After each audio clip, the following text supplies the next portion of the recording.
os eventos, de um modo geral, eles sempre são importantíssimos para a formação.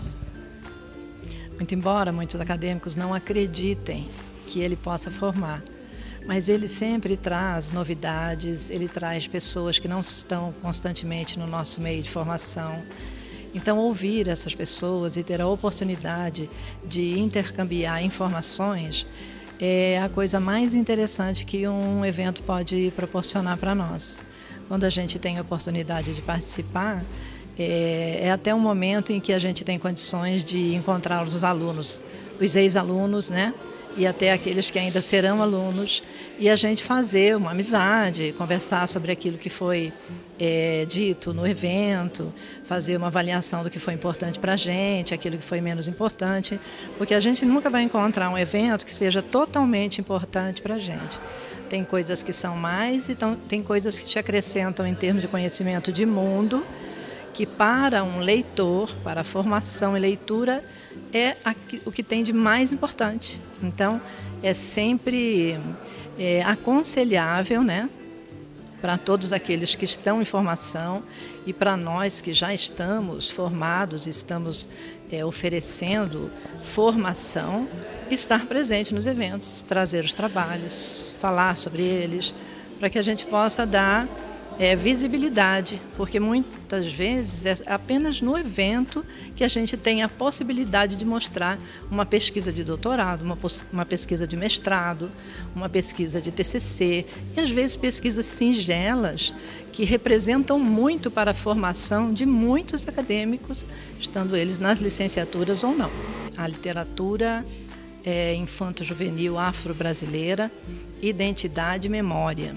É um desdobramento da minha pesquisa de doutorado e uma parte que eu venho dando sequência a essa pesquisa, e eu fui convidada e vim fazer essa apresentação aqui nesse evento da interculturalidade, justamente porque trata não apenas de memória, mas trata também da identidade. E como é um tema bastante exigido na formação dos licenciados hoje, eu acho que é muito importante falar sobre isso, e ainda mais uma pesquisa que me trouxe tanto conhecimento a respeito da cultura africana e afro-brasileira.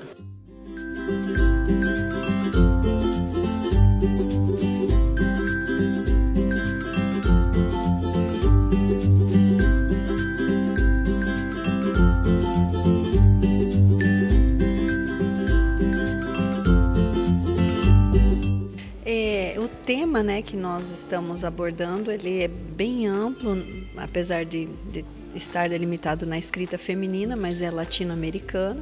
Então nós pegamos aí várias escritoras e de várias pesquisas, de vários temas diferentes, mas com algo em comum, que é essa análise da escrita feminina.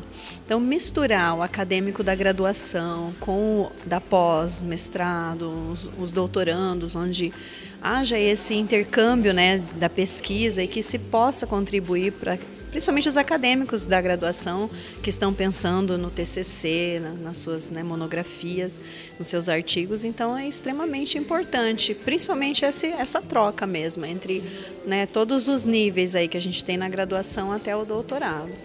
A minha pesquisa é bem focada na escrita feminina mesmo. Eu trabalho com a Nízia Floresta, que é a gente consagra ela como a primeira jornalista do Brasil, a primeira poetisa do Brasil, a primeira feminista. Ela abre as portas do Brasil na época da República. Ela estava ali contra a monarquia, contra o sistema de educação daquela época.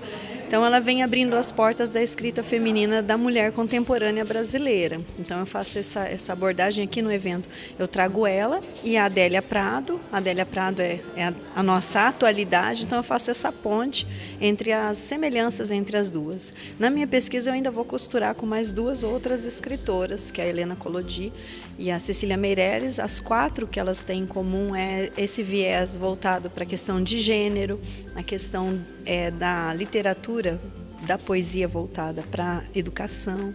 Então, o que mais se assemelham são essas particularidades das 4 escritoras. Aqui no evento eu estou trabalhando com as duas pontes, quem abre as portas e quem está agora na atualidade, trabalhando e se inspirando e deixando a sua memória aqui para as futuras gerações.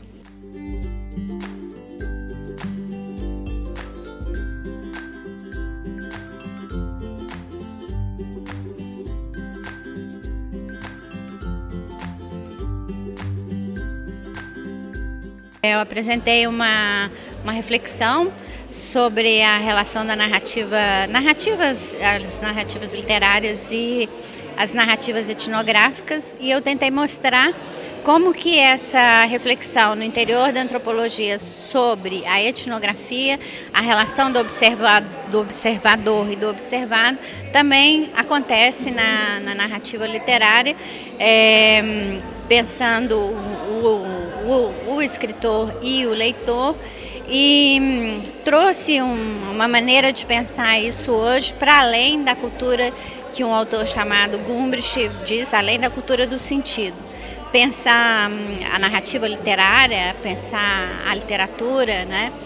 Pensar os eventos da cultura, não apenas do ponto de vista da interpretação simbólica, né, ou não apenas numa abordagem semiótica, mas pensar isso do ponto de vista da cultura da presença, né, de uma forma de apropriação do mundo que tem vários tipos que ele desenvolve lá, mas que é possível a gente fazer esse tipo de interação com a leitura e com outros eventos desse ponto de vista da participação, da experimentação, inclusive na forma de narrar.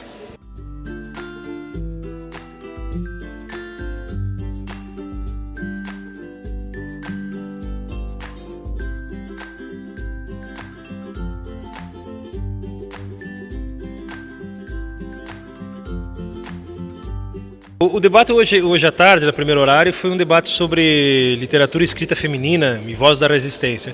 Foi um debate muito plural. Foram 4 apresentações, onde que as apresentações foram totalmente singulares. Uma delas falava sobre um pouco a questão da resistência feminina a partir de uma leitura que vem da visão do outro, da alteridade. Um segundo debatedor da tarde, painelista, falava sobre a questão das vozes na ditadura militar e como a escrita feminina se representa a partir de algumas autoras que narram a sua ditadura militar. Um terceiro momento que eu achei também muito rico, que eu não conhecia, de um aluno de mestrando aqui da UniOeste, que fala sobre a história das mulheres na academia de letras no Paraná, quer dizer, um pouco a história das mulheres dentro da Academia de Letras no Paraná. E um último debate, que também achei que foi muito importante, foi a questão, por exemplo, de uma autora paraguaia, Suzy Delgado, de uma escritora paraguaia, que fala sobre a perspectiva feminina na história do Paraguai e da literatura paraguaia, que envolve um pouco os significados, as simbologias, as representações que na escrita no Paraguai se representa a questão das mulheres. Então, eu vejo que foi uma mesa plural, singular, convergente, que gera algumas sinergias do ponto de vista de refletir essa questão da escrita feminina, da resistência feminina, a partir de pesquisas que são plurais. Eu acho que isso que é o importante, não só na literatura, na letra, mas também na história, eu que venho da história, a gente poder compartilhar esses vários olhares sobre um tema que é imensamente amplo e ao mesmo tempo apaixonante do ponto de vista teórico e do ponto de vista também prático. Eu venho ultimamente pesquisando um pouco a partir da filosofia do Deleuze e do Guattari. O Deleuze é um francês. O Deleuze tem uma obra junto com o Guattari que fala sobre a literatura menor, né? Kafka, uma literatura menor. E ao ler essa obra, me veio um insight que foi, por que não pensarmos, a partir dessa ideia da literatura menor do Deleuze, pensarmos uma história menor, a história das mulheres com uma história menor. O importante é a gente notar que o menor em Deleuze não é o menor que nós temos hoje e que entendemos hoje na sociedade ocidental, o binarismo maior, menor, quente e frio. Não, o menor em Deleuze é uma potência. O menor em Deleuze é uma perspectiva absolutamente revitalizadora e deconstrutivista da ideia do menor. Porque na história das mulheres sempre existiu. mas estilos invisibilizados dentro de uma história oficial, uma história tradicional, patriarcal, sexista. E o menor, para Deleuze, é essa potência que se gera, que se faz no que ele chama de linhas de fuga. E as linhas de fuga na história das mulheres foram sempre aquelas resistências invisibilizadas, aquelas outras estratégias, aquelas outras subversões, aquelas outras possibilidades que a historiografia oficial omitiu. E que na história das mulheres, na escrita feminina no decorrer da história, sempre apareceu. Que foram essas fissuras, essas subversões, essas resistências. Então, trabalhar a perspectiva do Deleuze, naquilo que eu estou tentando refazer, uma história menor do feminino, é exatamente entender como as mulheres, na tradição histórica, na trajetória histórica, construíram os seus saberes e construíram as suas formas de apresentar o seu conhecimento a partir do que Deleuze chama das linhas de fuga.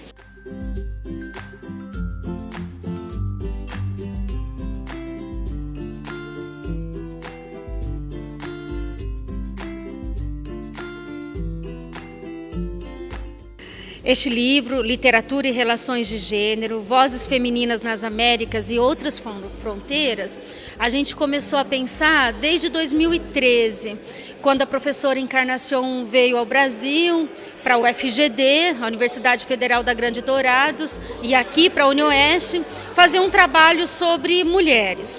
Eu já pesquisava literatura de autoria feminina, e aí eu disse para o professor Antônio, vamos juntar energias, convidar pessoas e distribuir e juntar várias partes do Brasil interessadas em olhar para autoras brasileiras ou latino-americanas. Então aqui a apresentação desse livro é feita pela professora Cecil Zinani, que é uma referência dos estudos de literatura de autoria feminina, que é da UX.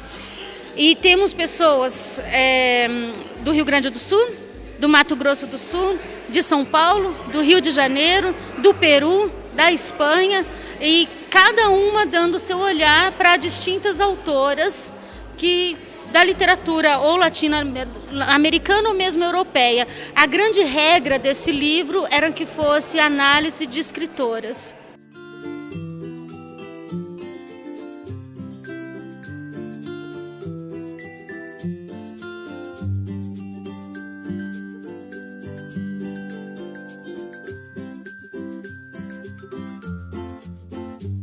Hoje é um momento de muita alegria para nós, aqui no programa de pós-graduação em Letras da Universidade Estadual do Oeste do Paraná, que ao encerrarmos aqui o encontro de escritas femininas e interculturalidade na América Latina, o fazemos com o lançamento deste livro, Literatura e Relações de Gênero, Vozes Femininas nas Américas e Outras Fronteiras. O livro faz parte de uma coleção organizada pelos pesquisadores do grupo de pesquisa no campo dos estudos literários, e esse livro compõe o volume 4 da coletânea.